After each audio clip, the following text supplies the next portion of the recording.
Hey guys, finally another interview with a guy that I personally know. He worked in England and then he started in 2015 one of the better craft beer bars in Brussels in the very cozy Saint Gilles. Welcome, Grégoire. How is it? Hey, thanks. Well, all good at the moment. Yeah, yeah.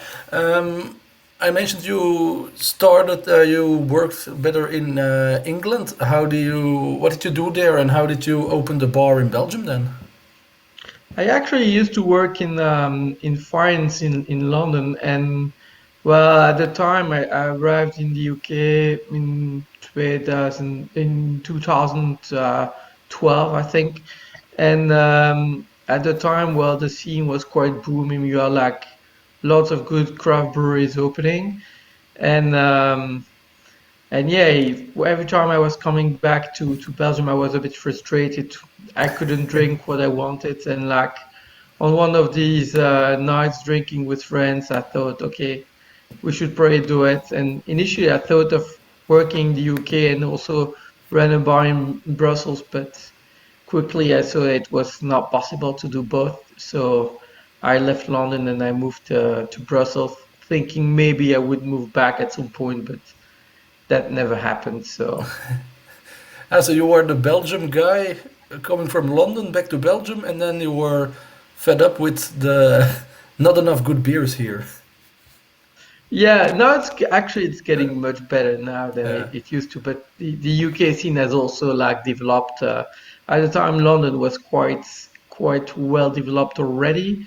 Beavertown at the time was a good brewery. Colonel, Brew by Numbers, and so on. Partisan and but now it's like more developed after like a bit out of I'm more north, I would say, actually. Yeah, we're talking about early 2014 then, I assume, the London scene. uh, so I start living, yeah, so I moved to the UK in 2011 2012. I start my project actually to open a bar in 2014, and I finally managed to open in 2015. Yeah, yeah, all right. What were the things that you like underestimated? Did you had lots of experience in the hospitality sector, or What I underestimated, yeah, well, there is one big thing, is that if you think that if you bring what you consider as really great stuff, people will come and drink it. But it was so arrogant from my side to think that, because if people have another taste or they are not used to it or they don't know the breweries, they will not they will just not show up. And for I would say like 18 months, 2 years, like we were empty every night. what? It took us like really a while like to start like to get the stuff used and to have people know what we do. um, yes, that's the biggest thing I underestimated at the time. So the reputation building and seeing that people will find you and come to you. Yeah, and know what we do, and that like I mean we had the reputation when we opened that we were doing mainly English beers, so people thought, oh, it will be flat beer, blah blah blah. I mean, you know the story, right? The cliches around beer. So And location-wise, you're of course now in Saint Gilles. What is that coincidence, or you didn't want to do the center of Brussels, or how did that came the together? center, no, because I mean, it's quite tourist driven. It's like it's a different atmosphere. I mean, Saint-Gilles was quite random. We were just looking for a place with no no contract with a big brewery. Uh, And I mean, it's not so easy. We didn't want to pay a fortune to have the license. So we did, that's why it took us 15 months, because we basically took a building that was like empty, and we converted it into a bar, but then we had to do it with a community. It took us like quite a long time. So yeah, it's kind of random. It could have been somewhere else actually. yeah, okay.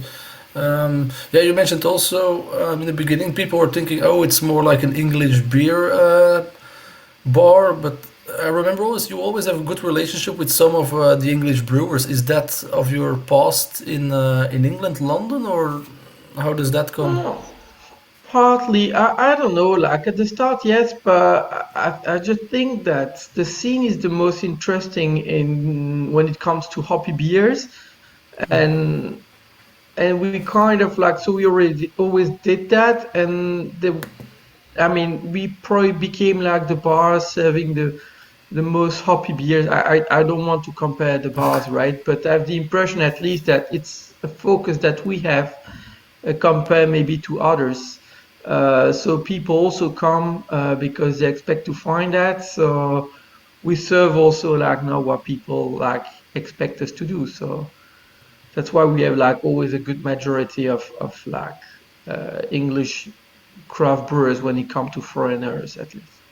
Uh, and we also know you, of course, from our previous interviews as organizer, as one of the organizers of the SWAF Festival, which is this year unfortunately cancelled. Um, how did It's that very came together? it's very sad by the way because if you look at the weather forecast, Oh, it's better than it has ever been till now.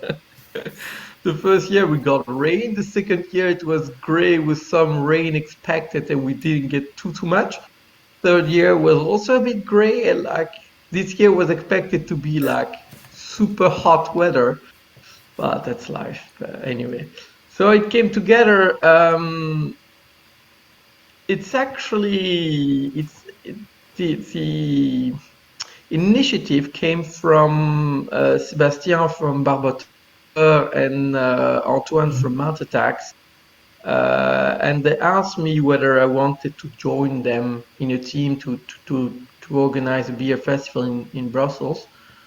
yeah, And I thought, oh, why not? Something I've never done could be interesting, could be a good experience, and also it could help like promote craft beer in in Brussels, general. at least the things that I consider being in craft and that we don't see too much.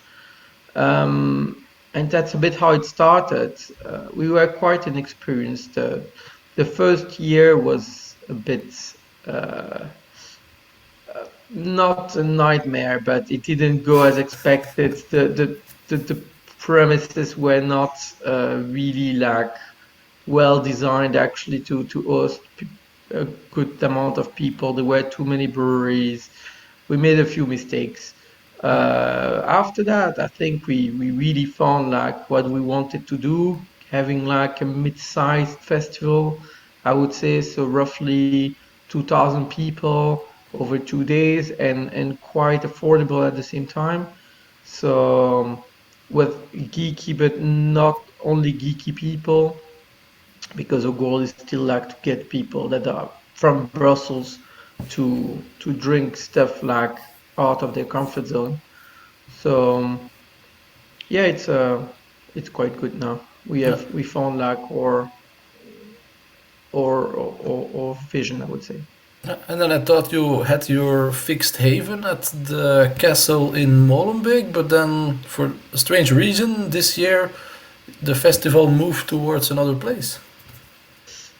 Well, they told us that the castle was fully booked last year. Right after the festival, we wanted to come back, and but they told us that for this year the castle was fully booked, so we had to find another place. That was not so easy, but we were quite happy with the new location actually. So Okay. probably next year we'll continue there in the new location, not trying to go back to the castle, I think. Yeah. But All right. anyway, I mean that's a long time. Like who knows what's gonna happen next year now? Yeah. Tell me a bit, selection-wise, you mentioned you want accessible beers on the SWA Festival and not too beer geeky. How do you select the brewers? Is that every organizer selects a couple, or how does that go? Actually, no, I want like geeky beers drunk by non-geeky people. I don't really care about like getting people from elsewhere in Europe. Like, actually, I really don't care at all. What I want is people from Brussels Yeah, to drink what you would consider geeky brews, but keep them affordable. So how we choose the it depends. Like it's always like the toughest part, I would say, in the festival organization because every organizer has his personal tastes, the breweries he likes, and so it's always like quite difficult to agree on names because at the end of the day we only get like 18, 20 names, so it's difficult to agree on them. You always have like some breweries that you really personally want and that yeah, you can't invite. So that's clearly like not the easiest part of the organization. Um, Usually at the end of the day, after like long conversations, we kind of manage to agree on the names. We have already tried to come with some rules, etc., but on how to invite and how to be able to organize and structure. But yeah, at the end of the day, we think we should have rules, but then we don't respect them. So it's kind of more feeling at the end of the day. yeah, yeah. That's clear. Um, yeah, and now, of course, we're in the lockdown time of the pandemic now. You also, as a bar owner, how do you reflect on that? Your bar is now closed. Will open hopefully very soon. What is the impact on that? It's a bit a difficult question. Well, the impact is of course negative because you are closed. Um, the real question is actually it doesn't really matter at the moment. It's more like how we are gonna reopen that matters. Because when we are closed, there is a rent, there is some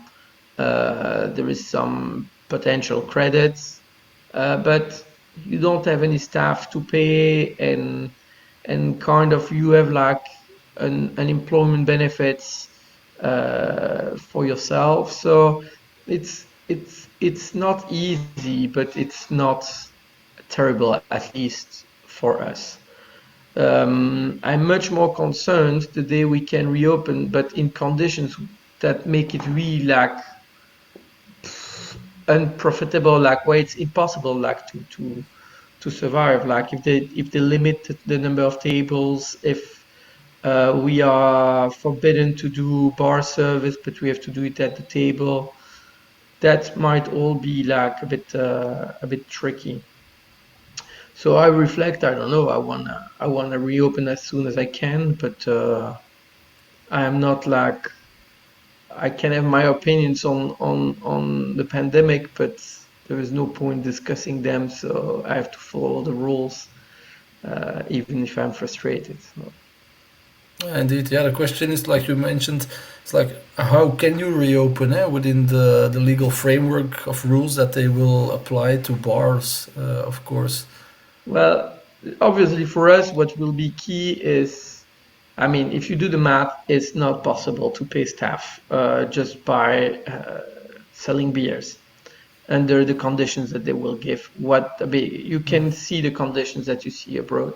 So we will have to do much more takeaway. We'll have to rely on that. We will have to move from, let's say, mainly taps and a bit of takeaway for the cans and to to a more, I mean, to more takeaway and kind of like part of the income will come from a shop. As a craft beer place, there is really no other solution because you will never be able to sell enough beers with the new conditions to pay your staff. That is not gonna be possible. Yeah, So that's clearly because you will not be able to do like big Friday, Saturday, Sunday events like tap takeovers where like loads of people are standing around the counter, etc. All these things will not happen. So at least for a few months. Um, so we will have to live more like with the takeaway. There's no other solution. Yeah. How do you see a lot of brewers also face problems because there is less demand in bars now? They all started also to do takeaway packages. How do you see that? Is that yeah, that's more competition towards your takeaway for your local beers then? Well, I think actually like a craft brewery, if you look at them like they really do well. There is no discussion there. If they don't do so well, it's because they cannot brew as much as they did before. But if you look at the craft breweries, I think they all do well. It's big business which is relying really on volume that is struggling.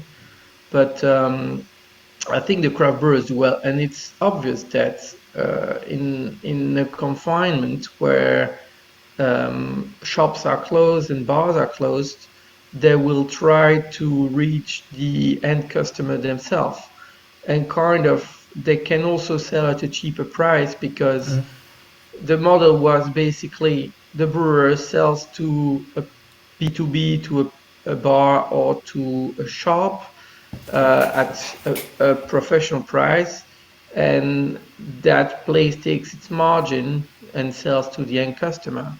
But now that middleman is not used because um, it's closed. I mean, what the Yeah. middleman is gonna do is gonna do a takeaway package. So the brewery can say, okay, we'll share that margin that the middleman was taking between us.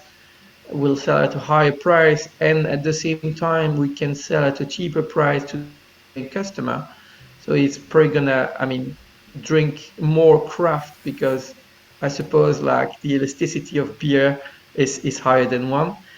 Uh, so it's quite an obvious one, and the bars and shops will have to adapt to that new reality in the sense that the moment we reopen and we can sell, brewers are not gonna stop doing these packages. They've seen it was profitable, there was demand from the end customer, so they Yeah. will probably gonna continue after the summer selling to the end customer. So You think it that is? makes you, yeah, for sure. It makes you think, where is my added value, especially as a shop, more than a bar, because a bar is a service. It's something that happens. You drink on the premises. So yeah, that's gonna be like something that's gonna reshape the business a bit. Yeah, I thought it like many brewers just want to brew and they don't want to do the logistics and all that stuff of delivery. That's just something temporary for a lot of small brewers, I think, in my head. No, once they've put that in place, they will not stop it. I mean, beer is a passion, but it's also a business. So if you see that it brings you something, you will continue it. Uh, okay, so you think really that the closer distance between brewer and end consumer in the forms of direct packaging is here to stay for a longer time. Yeah, I mean, it was to come. It is just that it has been accelerated, but Yeah. it was in the pipe. It was an obvious development. I mean, I'm not gonna enter like in the business model of breweries here. I'm only concerned about bars, but I suspect that margins are not so big on their side. So it's always who is gonna get the margin basically. Yeah, So if they indeed. can get it for themselves, they would be stupid not to. We also saw in some local Brussels supermarkets you can now find local Brussels craft beers that you before never found in a supermarket. That's only that's also there more to stay, or that's temporary to eliminate some overstock. Well, there you are talking about like the brewery behavior. It depends on the volume, basically. It's gonna be there to stay if brewers increase their size. At the moment, who can do it except BBP and La Seine and not many. But the moment they decide to grow and go for volume, Yeah, they will have to sell to supermarket. I mean, look abroad. Like it's already the case. If you go to a supermarket in the UK, you can find like pretty decent craft in most of them. So it's it's gonna happen if they decide to grow. If they decide to stay small and have low margin, that's not gonna happen. I don't know. It's their strategy, not mine. yeah. You think yeah, a couple of bars in Brussels already started with the delivery and the home delivery packages and the pickups. Is that there as a bar to stay also? Yes. So we've been doing a bit of that through a mailing list to our regulars and their friends. We've been doing a bit, but it was, I mean, low profile and not really like really public, I would say. We'll probably like now do like open as a shop. But yes, it's gonna, as I told you, like to survive, we will have to do takeaway. So there is no question that, I mean, it also depends on your offering, obviously. Like if you only have like Brussels breweries to sell, well, the customer Yeah, is gonna go to the brewery. It's always gonna be cheaper. So it depends a bit on your situation, like what you have to offer. yeah. Um, what else do you think that this pandemic accelerated? We already had the deliveries, the use of web shops more. Um, Web shops, actually, I think that's where I'm not so sure. Actually, the moment we can reopen, I think the people will be ready to go. And actually, there is a value of your location in the sense that you have to fight against online. I mean, if you set up a web shop, you have to fight against Saverbière, Mikler, and so on. And but I think the contact will be more important than ever.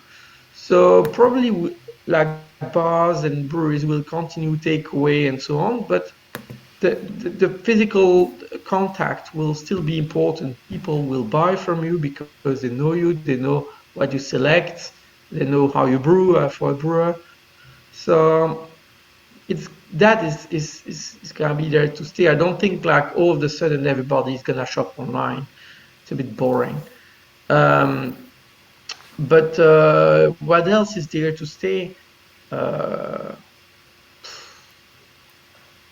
for beer, I don't know, but uh, mm, mm, I don't know, like probably like yeah, like for everything else, like contactless payments and so on, like people will like more look into that. But I think at some point, like we are an industry that has not changed so much since, I mean, for centuries, basically. We Yeah, are it's a serving a social drink drink. in a glass and people to socialize. In the short term, maybe we'll not be able to use a counter. And then, I mean, what might change, I think, actually, is people might go more to their local bars. So they will probably not go downtown anymore. If I had a bar downtown, I would not feel so well. People would more go to their local, I think. Yeah. Um, If we look to if we have a type A and a type B bar in Brussels, one is in the center that has a lot of tourists in the summer. Let's say this summer there won't be as many tourists, and you also have your neighborhood bar who is not in the center.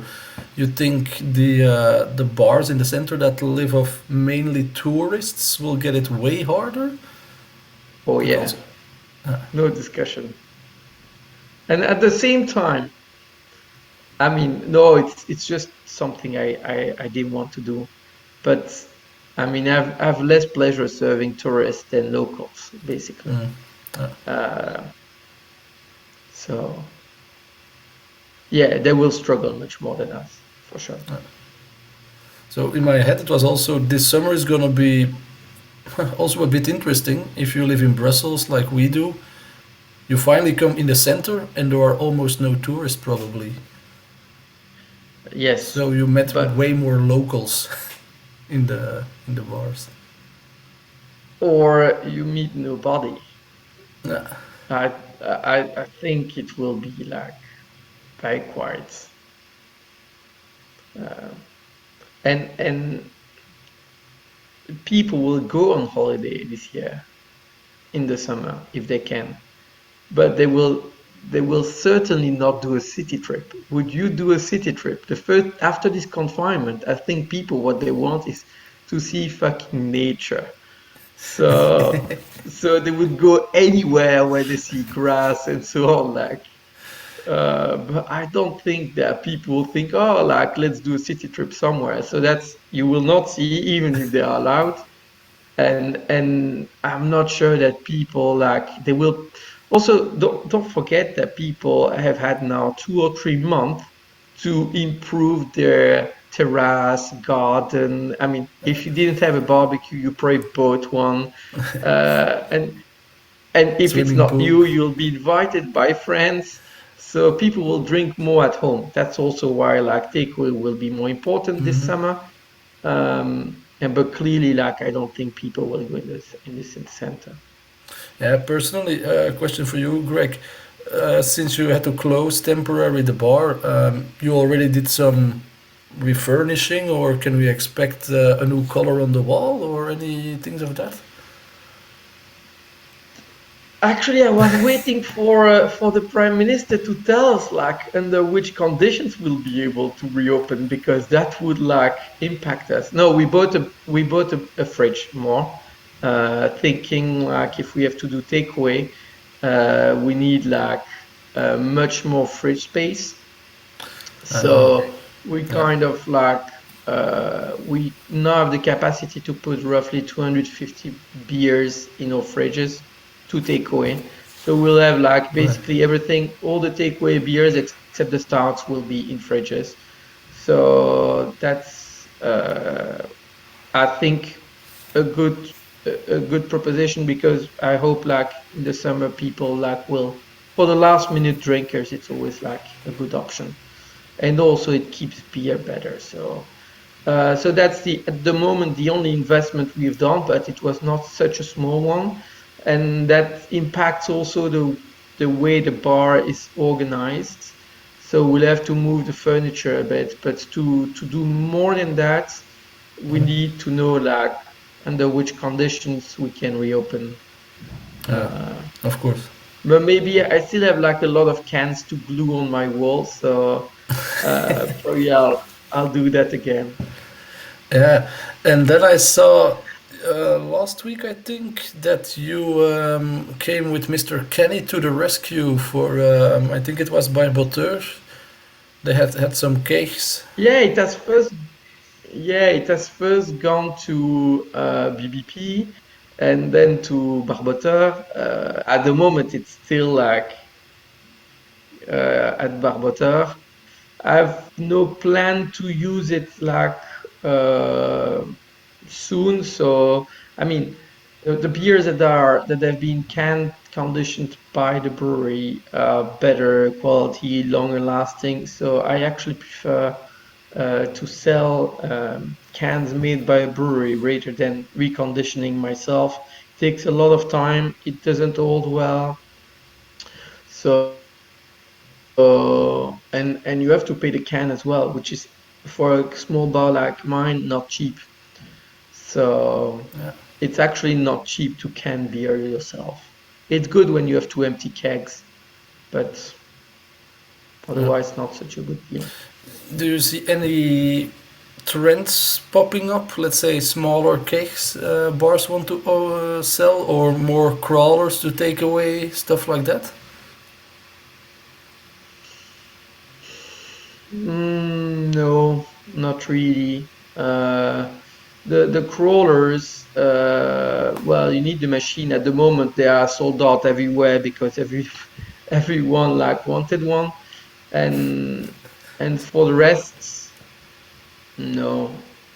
I think the day we reopen, actually, bars will use their stock and they have like a lot. And given that they are low on cash, probably that's the day where craft breweries will struggle a bit, if I can say, because all the bars will have beer to sell, so people will go to bars. And at the same time, the bars will sell all their stock. So that's the Yeah, moment breweries will not sell, but that's gonna be temporary, maybe for a month. yeah, indeed. Um, Tell me a bit. What was one of the rules that you found the most confusing then? That government When communicated. the most confusing was for us that they said that we were, I mean, restaurants were allowed to do meals to take away. So it was unclear whether we were able to sell drinks to take away. That was the most confusing. Yeah, And what does takeaway mean? Does takeaway mean people need to order before they get the pack on the pavement, yeah, or like McDonald's where you have a drive-in, you order at the drive-in, or whether like now loads of coffee shops do where you enter the coffee shop, you order your espresso and you go away with your cup.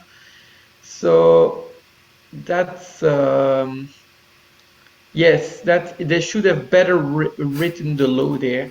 It would have helped a lot because basically it left it to the police to interpret the law themselves, yeah. and well, I'm not a fan of that. But the rule now is in all Belgium the same, or it's different in Brussels, Flanders, or in every Brussels community. I think it depends from one policeman to the other. Still. The rules are at the moment not so clear. Okay. Yeah. Grégoire, hope to see you soon in Well, the bar sure. when you reopen. Wish you all the best and Thanks. adios. See you. Bye bye. See you.